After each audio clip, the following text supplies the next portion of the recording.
क्या हुआ जब खुद हनुमान जी ने बचाई यूएसए पुलिस से अपने भक्त की जान, और फिर जो हुआ उसे देखकर आपकी आंखों से आंसू निकल आएंगे।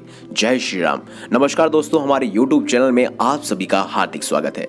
दोस्तों, आखिर संदीप के साथ उस दिन ऐसा क्या हुआ जो स्वयं हनुमान जी को आना पड़ा उनकी मदद करने के लिए? तो चलिए दोस्तों, इस वीडियो को शुरू करते हैं। उससे पहले कमेंट बॉक्स में जय श्री राम अवश्य लिखें, क्योंकि जो लिखेगा जय श्री राम उसके बनेंगे सभी बिगड़े काम। दोस्तों, हनुमान जी के चमत्कार की ये सच्ची घटना हमें भेजी है महाराष्ट्र के नागपुर के रहने वाले संदीप जी ने। संदीप जी बताते हैं कि किसी तरह हनुमान जी ने उनकी रक्षा कर उन्हें नास्तिक व्यक्ति से अपने परम भक्त में परिवर्तित कर दिया। संदीप जी बताते हैं कि उनका पूरा परिवार भगवान पर बहुत विश्वास करता है और उनके घर में हमेशा पूजा का माहौल बना रहता है, मगर वो उस परिवार में एक अलग ही प्रवृत्ति के व्यक्ति हैं, जिसके कारण उन्हें भगवान की पूजा सिर्फ और सिर्फ एक अंधविश्वास लगता है। दोस्तों, अभी संदीप जी एक आईटी कंपनी में काम कर रहे थे और वह काफी टाइम से यूएसए में जॉब के लिए ट्राई कर रहे थे। काफी मेहनत करने के बाद वो यूएसए में जॉब का ऑफर उन्हें मिल जाता है और उन्होंने इसी खुशी के कारण अपने सभी लोगों को, सभी परिवार के लोगों को पार्टी देते हैं। संदीप जी बताते हैं कि बात सन 2014 की है, जब मैंने यूएसए में नौकरी पा ली थी। बस घर से यूएसए जाने के लिए तैयार हो चुका था। मुझे नौकरी के लिए केसांस जाना था।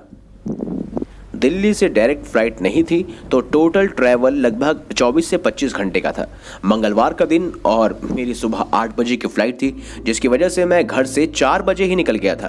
दोस्तों, मैं ठीक 5 बजे एयरपोर्ट पहुंच चुका था। 8 बजे मेरी फ्लाइट थी और मेरी पेरिस के लिए मुझे निकलना था। दिल्ली से पेरिस का सफ़र 5 घंटे का था और मैं 1 बजे पेरिस पहुंच गया। और पेरिस पहुंचकर मुझे पता लगा कि मेरी फ़्लाइट 6 घंटे लेट है। अब मेरी फ़्लाइट सुबह 6 बजे की थी। काफ़ी देर के बाद जब मैं एयरपोर्ट में बैठे बैठे बोर हो गया, तो मैंने सोचा क्यों ना एयरपोर्ट ही घूम लिया जाए। घूमते घूमते भूख भी लगी और मैंने एयरपोर्ट के एक रेस्टोरेंट में खाना खा लिया। तकरीबन 4 घंटे के बाद जब मैंने अपनी टिकट ढूंढने के लिए जेब में हाथ डाला, तो देखा कि टिकट वहाँ है ही नहीं। मेरे सर पर आसमान टूट पड़ा था। मेरी फ़्लाइट टिकट और पासपोर्ट दोनों ही मेरी जेब से गायब थे। मैंने उस रेस्टोरेंट से भी जाके पूछा और वहाँ जाकर देखा जहाँ मैंने खाना खाया था, लेकिन वहाँ उन्हें कुछ भी पता नहीं चल पाया। मैं बहुत परेशान हो गया। कुछ भी मुझे समझ नहीं आ रहा, क्योंकि जिस जगह पर मैं अभी था वहाँ मेरी जान पहचान का कोई भी व्यक्ति नहीं था। सब कुछ नया नया था।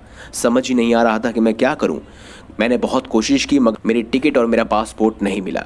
दोस्तों, अगर मेरा पासपोर्ट नहीं मिलता तो ये लोग मुझे वापस इंडिया भेज देते और मेरी जॉब भी चली जाएगी। मुझे रोना आ गया। मैं बहुत तेज़ तेज़ रोने लगा। मुझे अपनी सारी मेहनत बेकार लगने लगी। मुझे सब कुछ बर्बाद होता हुआ दिख रहा था।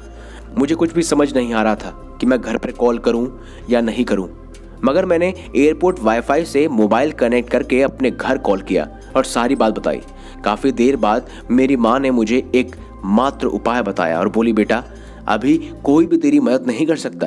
अगर तू मानेगा तो तेरी ज़िंदगी बदल सकती है। मैंने उनकी बात मान ली और उन्होंने मुझे सिर्फ बजरंग बली का दिल से नाम पुकारने को कहा और मेरी माँ भी घर में हनुमान चालीसा का पाठ करने लगी। दोस्तों, मुझे यकीन नहीं था, मगर मैंने फिर भी किया। अपनी माँ की बात को नहीं टाला। हनुमान जी के नाम का जाप करने लगा। दोस्तों, मैं हनुमान जी के नाम का जाप करते करते इतना मग्न हो गया कि मुझे पता ही नहीं लगा कि मैं अभी एयरपोर्ट पर बैठा हूँ। मुझे बहुत आनंद आने लगा और मैं हनुमान जी के नाम का ही गुणगान करता रहा और मगन हो गया।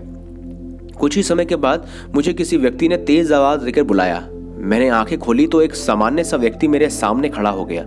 मुझे मेरा पासपोर्ट और टिकट देकर एकदम से अदृश्य हो गया। ये सचमुच एकदम से हैरान करने वाला था। आखिर ये सब क्या मजाक था?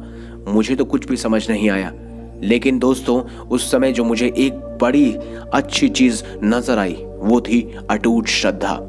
मुझे आज ही समझ आ गया कि हनुमान जी इतने बोलते ही पल भर में ही मेरे सारे कष्ट दूर कर देंगे।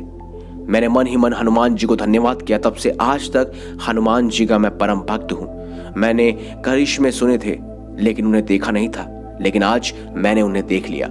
पासपोर्ट और टिकट मिलने के बाद मैं अपनी अगली फ्लाइट पर बैठ गया और उसके बाद मेरा सफ़र शुरू हो गया। लेकिन उस पल से मेरी ज़िंदगी पूरी तरह से बदल गई।